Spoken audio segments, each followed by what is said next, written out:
Bicara syukur, kita itu makhluk yang tidak pandai bersyukur. Tidak pandai bersyukur. Allah sudah membuat pernyataan di dalam Al-Quran Al-Azim. Allah mengatakan wa qalil. Qalil itu artinya apa? Sedikit. Wa qalilun min ibadiyas syakur. Sedikit dari hambaku yang pandai bersyukur. A'udzu billahi minasy syaithanir rajim. Akan datang suatu hari semua yang dibangun oleh manusia hanya tinggal kenangan tanpa tanda. Ketika orang-orang kafir di Mekah bertanya kepada Nabi SAW, kalau bangunan hancur, wajar mereka melihat. Tapi bagaimana dengan gunung-gunung? Kalau kita ke Mekah, kita melihat Mekah penuh dengan gunung-gunung. Dan di negeri kita pun banyak gunung-gunung. Dan tempat yang kita sedang berada di dalamnya, ini tempat yang agak tinggi dibandingkan tadi masjid kita yang sholat subuh di sana. Mereka bertanya, wa yas'alunaka 'anil jibal.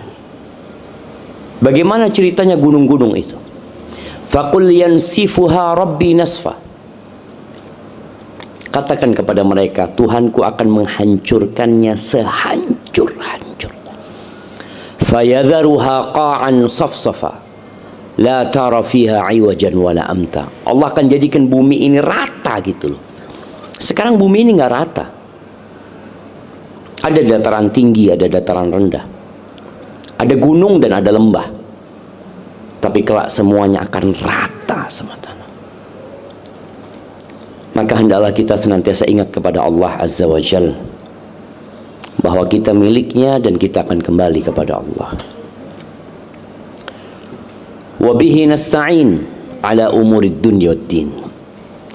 Dan kepada Allah kita meminta pertolongan dalam urusan-urusan dunia kita dan urusan agama kita. Kita sibuk jemaah dari pagi sampai malam. Coba dipikirkan, berapa persen dari kesibukan kita yang untuk akhirat? Kita sering mendapatkan wejangan agar menyeimbangkan antara dunia dan akhirat katanya. Tapi buktinya dusta. Kita SD belajar agama berapa jam? Berapa jam? 2 atau 3? SMP, SMA, kuliah. Ada satu fase kita berhenti belajar agama. Kuliah ada nggak pelajaran agama? Semester 1 kalau nggak salah, 2 SKS. Habis gitu, selamat tinggal. Maka tadi slogan-slogan yang mengatakan menyeimbangkan dunia dan akhirat, benar seharusnya seperti itu, tapi realitanya enggak. Allah mengatakan bal tu'thirunal hayatad dunya. Kalian lebih mementingkan kehidupan dunia. Wal akhiratu khairu wa abqa. Sedangkan akhirat itu lebih baik dan lebih kekal. Kita lihat bagaimana orang tua kita meninggal dunia, pergi. Yang mereka bangun nggak dibawa. Kita lihat nenek-nenek kita. Kita lihat bagaimana Indonesia merdeka. Kemana mereka? Mereka tidak merasakan kemerdekaan. Mereka mati. Mereka meninggal dunia. Dan tidak ada yang mereka bawa. Allahumma salli wa sallim ala abdika wa rasulika Sayyidina wa maulana Muhammadin wa ala alihi wa ashabi ajmain. Ya Allah, semoga salawat dan salam, berkah dan nikmat senantiasa Engkau curahkan untuk hamba kekasih-Mu untuk baginda Nabi kita Muhammad alaihi salatu wassalam, untuk keluarga beliau, untuk istri-istri beliau, untuk putra-putri beliau, dan untuk seluruh sahabat Nabi. Semoga Allah meridai kita bersama mereka. Amma ba'd. Apa temanya tadi? Syukur, bersyukur. Ya, bersyukur nih Ammar hadir di dunia. Ya Ammar, engkau akan lihat dunia ini terlaknat. Semua yang kita sentuh itu akan hancur. Kita kalau bicara tempat yang dikutuk, tempat itu akan hancur. Dan semua yang kita sentuh dalam kehidupan ini akan hancur. Tidak ada kesenangan di muka bumi ini kecuali dibalut dengan kesedihan. Tidak ada yang tertawa dari pagi sampai sore, kecuali mungkin di sore hari dia akan menangis. Hari ini ada yang dilahirkan, dan di hari ini pula banyak yang dikebumikan. Itulah kehidupan. Bicara syukur, kita itu makhluk yang tidak pandai bersyukur. Tidak pandai bersyukur. Allah sudah membuat pernyataan di dalam Al-Quran Al-Azim. Allah mengatakan wa qalil. Qalil itu artinya apa? Sedikit. Wa qalilun min ibadiyas syakur. Sedikit dari hambaku yang pandai bersyukur. Yang ada dia terus ingin lebih. Dia ingin lebih, dia ingin lebih lagi. Jamaah rahimakumullah, sebuah surat pendek yang insya Allah semuanya menghafalnya kalau mau. Surat itu surat At-Takatsur, yang kalau kita baca terjemahannya artinya apa? Bermegah-megahan, berbanyak-banyakan. Allah Azza wa Jalla mengatakan Alhaakumut Takatsur. Kalian itu dibuat lalai dengan bermegah-megahan, dengan banyak-banyakan harta, padahal nggak dibawa mati. Sampai Nabi SAW mengatakan, yaqulu ibnu Adam, anaknya Adam ini, manusia ini berkata, mali, mali, mali, hartaku, hartaku, kata dia. Itu rumah milikku, itu usahaku, itu mobilku, itu tanahku. Dia nggak sadar bahwa dia nggak punya apa-apa, tapi merasa milikku, karena memang di dunia ini ada hak milik. Kalau rumah, sertifikat SHM. Kalau kendaraan, BPKB. Yang antum bawa waktu naik kendaraan apa? STNK. Yang dibutuhkan oleh manusia apa sebenarnya? STNK. Untuk jalan aja gitu loh. Ada orang bawa BPKB di mobilnya? Nggak ada. Dia mau tunjukin sama orang, ini mobilku, nggak ada. Dia pakai, orang lihat, dia sudah milik dia, seperti itu. Tapi ada dalam hati itu suka memiliki, padahal tidak memiliki apa-apa. Makanya ketika Nabi SAW menjelaskan, yaqulu ibnu Adam mali, mali, anaknya Adam mengatakan hartaku, milikku, milikku, walaysa laka min malik. Nabi menegaskan, dan tidaklah yang menjadi milikmu kecuali tiga. Ma akalta fa'afnit. Siapa yang udah makan jagung? Oh, ana makan jagung tadi. Yang engkau makan, kemudian dia akan musnah. Itu milikmu. Walaupun kita tahu jagung ini nggak ada SHM-nya, nggak ada. Tapi tadi kita makan, itu jadi milik kita, jemaah. Itu yang pertama.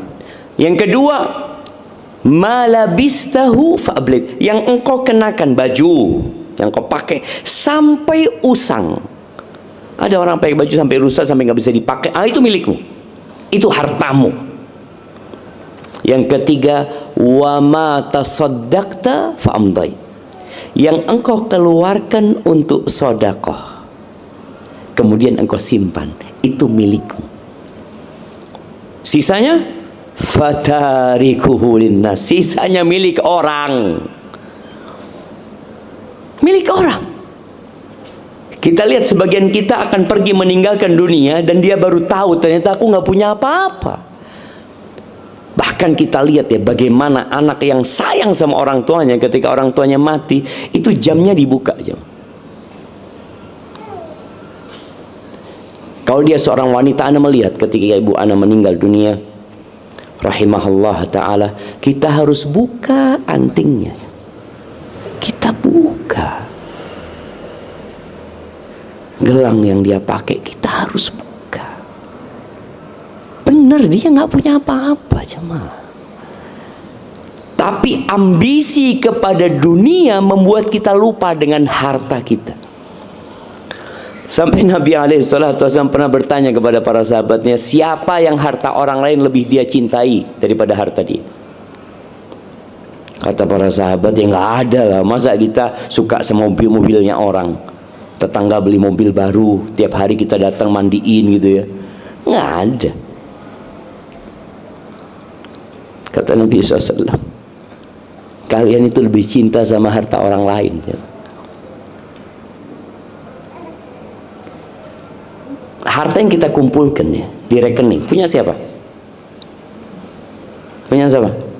Punya orang lain. Kita ini hanya ngumpulin. Dan terbukti kita merasakan harta orang lain. Yang orang tuanya meninggal merasakan. Oh ternyata bukan hartanya bapak, hartanya aku. Dan kita nggak ambil pelajaran. Kita nanti akan seperti itu. Kita kerja, masukin rekening, kita tumpuk, kita beli tanah, kita beli rumah, ini itu. Coba tanyakan, milikmu? Bukan. Makanya usahakan tatkala kita bersedekah itu, ya paling tidak lebih banyak daripada yang kita simpan. Bisa seperti itu jemaah? Padahal milik kita loh, itu milik kita. Yang kita sedekahkan itu milik kita. Dan kita tahu ya, pada hari kiamat akan ada hisab. Ana ingin mengingatkan ini karena sebagian kita mungkin pernah bersedekah dengan jumlah besar. Mungkin pernah sedekah dengan jumlah 1 miliar, 2 miliar. Tapi mungkin ada orang-orang yang sedekahnya cuma 5.000. Bisakah 5.000 ini ngalahkan 2 miliar? Bisa jemaah. Allah itu maha adil. Pada hari kiamat perhitungan itu pakai persentase. Ingat persentase. Nabi SAW mengatakan sabaqa dirhamun mi'ata dinar. 1 dirham itu bisa mengalahkan 100 dinar. Dirham ini uang perak, dinar ini uang emas. 1 dirham ini ya mungkin 200.000. Bisa mengalahkan 500 juta. Gimana ceritanya 200.000 bisa mengalahkan 500 juta? Kita kan kadang-kadang bangga, oh anak sodako banyak anak. Kata Nabi SAW, tuh orang hanya punya uang 2 dirham. Uang dia cuma 2 dirham. Nggak punya lainnya dia, bas itu uang dia. Sebagian kita itu rumahnya ngontrak, nggak punya rumah dia. Kendaraannya ya kendaraan yang nggak mahal dia milikin. Dia punya gaji hanya segitu. Ada yang gajinya harian. Dia punya uang 2 dirham, anggap 400.000. 200.000 dia sodakohkan, dia infakkan. Berapa persen dari hartanya? 50%. Sedangkan orang yang sodakoh 500 juta itu uangnya 1 triliun. Berapa persen jemaah? Jemaah, kalau 500 juta itu berapa persen dari 1 triliun? 0,05, nggak sampai 1%. Loh, enggak lah. 0,5. 1%-nya aja sudah Wah, 1%-nya 10 M. 1%-nya itu 10 miliar. 1%. Dia ini 500 juta, berarti 0,05%. Lebih banyak mana berarti sodakonya sama yang 200 ribu itu? 200 ribu lebih banyak.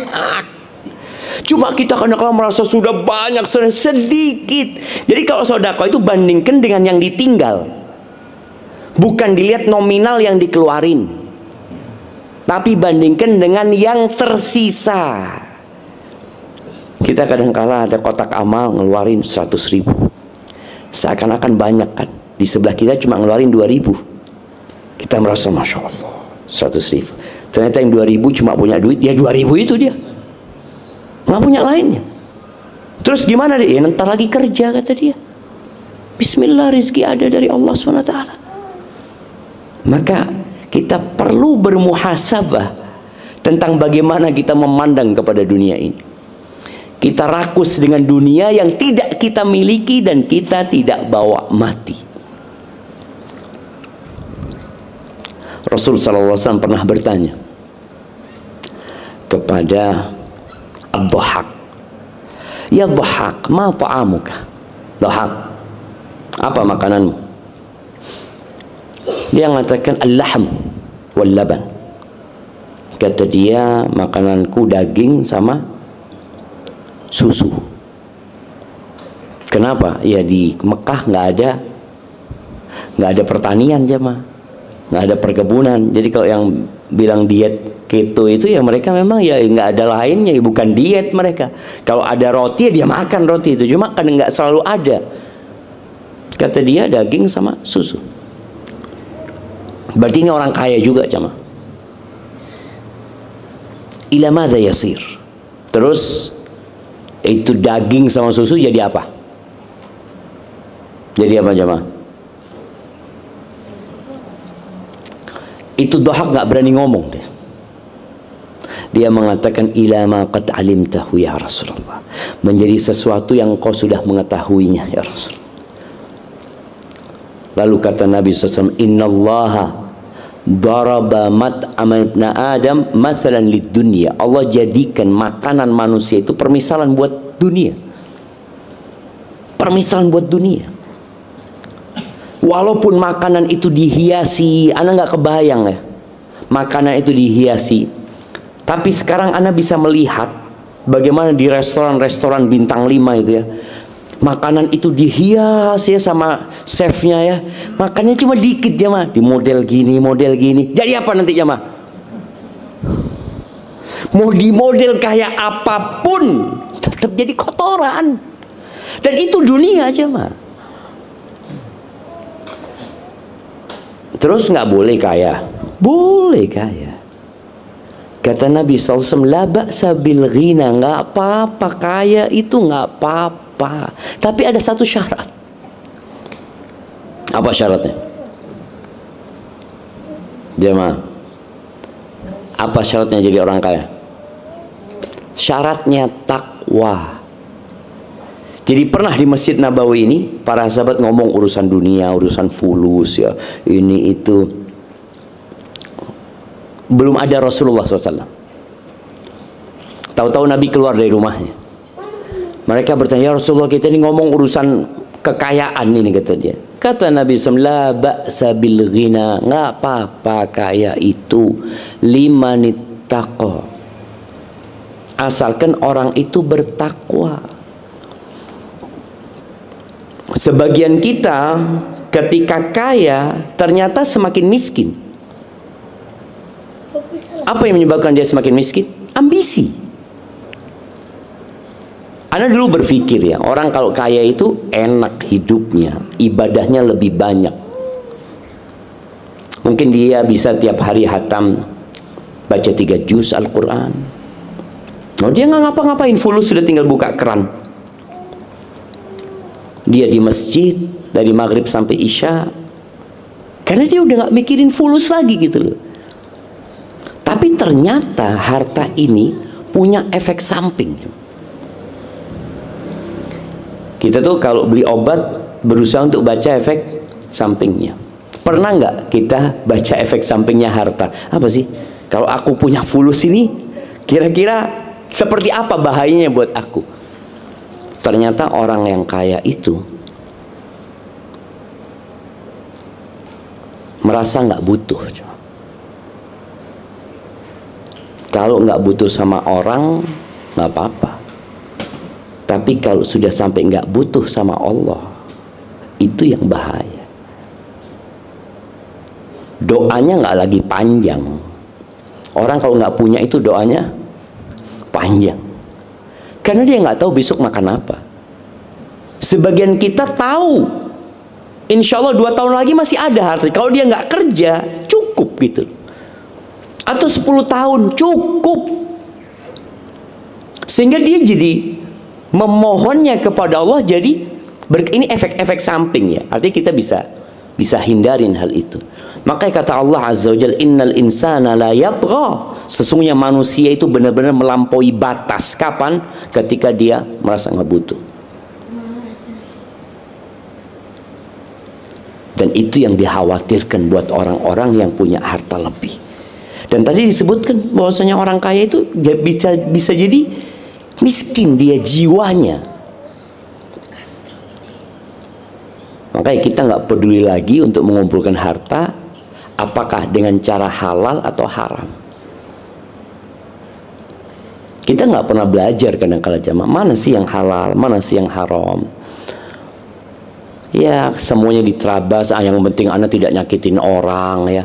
Padahal dalam usaha, bisnis, kerja, dagang, apapun itu ada halal haram.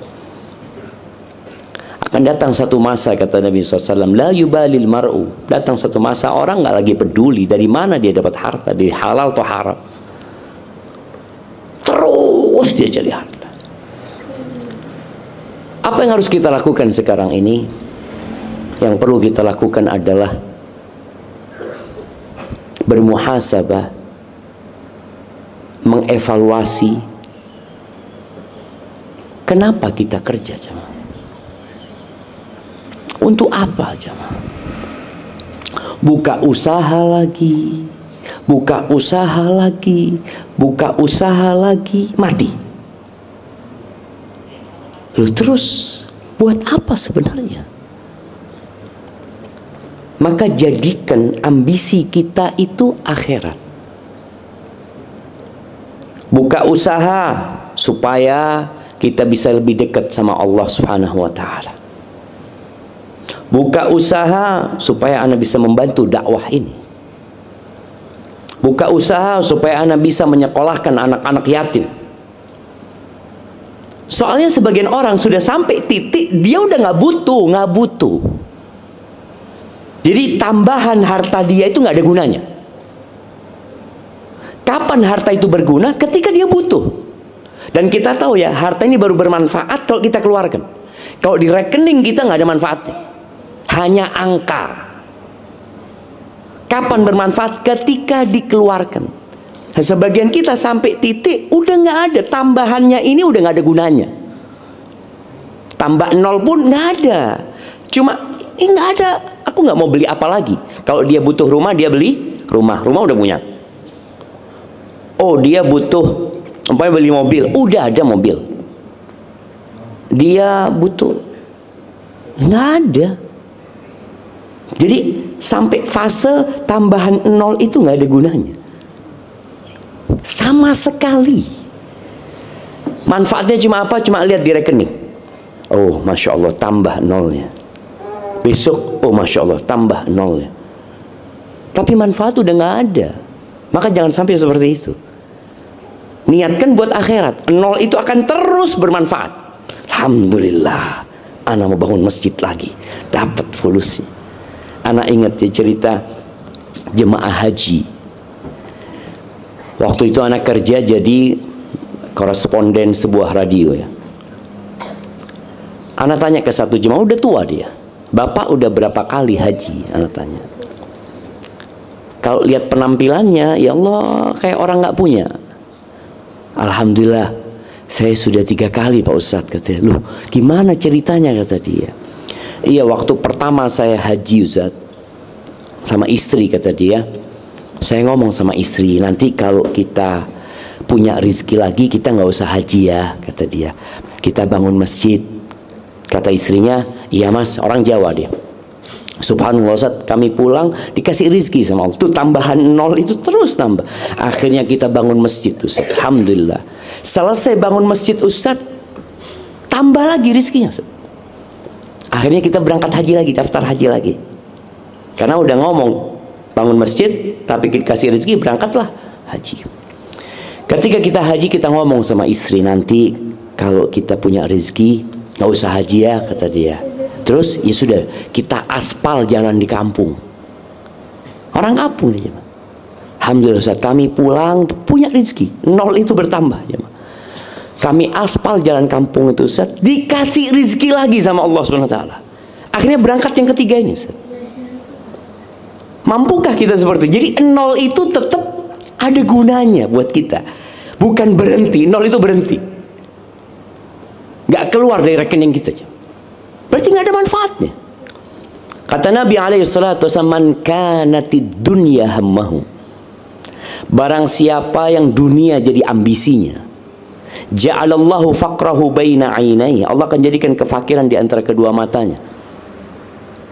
Jadi kemana-mana takut miskin dia, padahal banyak hartanya.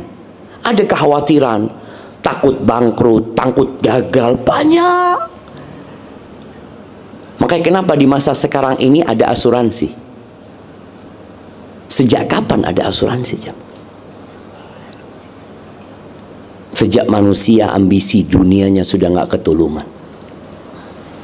Pernah lihat becak diasuransikan? Apa yang diasuransikan? Mobil mewah. Padahal becak ini kalau rusak, ya udah nggak punya lagi dia. Yang punya mobil mewah ini rusak, dia bisa beli baru lagi padahal. Tapi kenapa dia harus asuransi? Takut, jemaah. Takut. Ini yang namanya azab nafsi, azab jiwa. Allah jadikan kefakiran di antara kedua matanya. Mau tidur mikirin dunia, bangun tidur mikirin dunia.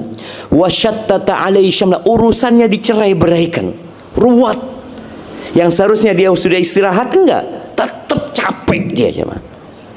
Yang ketiga, walam ya'tihi minad dunya illa ma qaddara lahu. Dunia tidak akan datang kecuali yang sudah ditakar buat dia. Tadi yang kita bicarakan, yang dimakan, yang dipakai, yang disedekahkan. Bas itu aja yang datang. Cuma ambisi ini yang membuat dia lelah sebenarnya, cuma. Tapi barang siapa yang akhirat ambisinya, ja'alallahu ghinahu fi qalbi. Allah jadikan hatinya kaya, jemaah. Kaya. Ya, ini ikut tingkatan iman ya. Antum lihat Abu Bakar bisa sodakoh dengan semua hartanya, semuanya jemaah. Umar bisa sodakoh dengan setengah hartanya, setengah. Ya, ikut keimanan. Orang yang akhirat ambisinya, Allah jadikan kaya hatinya. Ketika Umar ditanya, apa yang kau sisakan buat keluargamu? Yang ditanya disisakan. Karena ingat hitungannya persentase. Seperti ini ya Rasulullah, berarti separuhnya. Abu Bakar ditanya, apa yang kau sisakan buat keluargamu? Lebih baik dari ini ya Rasulullah. Apa yang kau sisakan buat keluargamu? Allah dan Rasulnya. Sampai seperti itu imannya. Jadi tadi ketika orang ambisinya akhirat, Allah jadikan hatinya kaya, urusannya disederhanakan, dan Allah kirimkan dunia kepada dia, sedangkan dia nggak mau gitu. Aku mau mati, aku mau tinggalkan semuanya. Dikasih lagi sama Allah, dikasih lagi sama Allah. Ya udah, buat bekal dia ke akhirat. Maka jamaah rahimakumullah, banyak-banyak baca doa. Ada doa yang sering Nabi baca bersama sahabatnya, artinya dibacakan untuk sahabatnya. Agak panjang doa itu. Di antara permintaan Nabi SAW, wala taj'alid dunya akbara hammina, jangan jadikan dunia itu ambisi kami yang paling besar. Jangan. Wala mablagha ilmina, jangan sampai jadi tujuan ilmu kami. Ilmu kami cuma belajar buat dunia, belajar buat dunia, belajar buat akhirat kita jemaah. Itu yang bisa Anda sampaikan, kurang lebihnya mohon maaf. Bismillahirrahmanirrahim.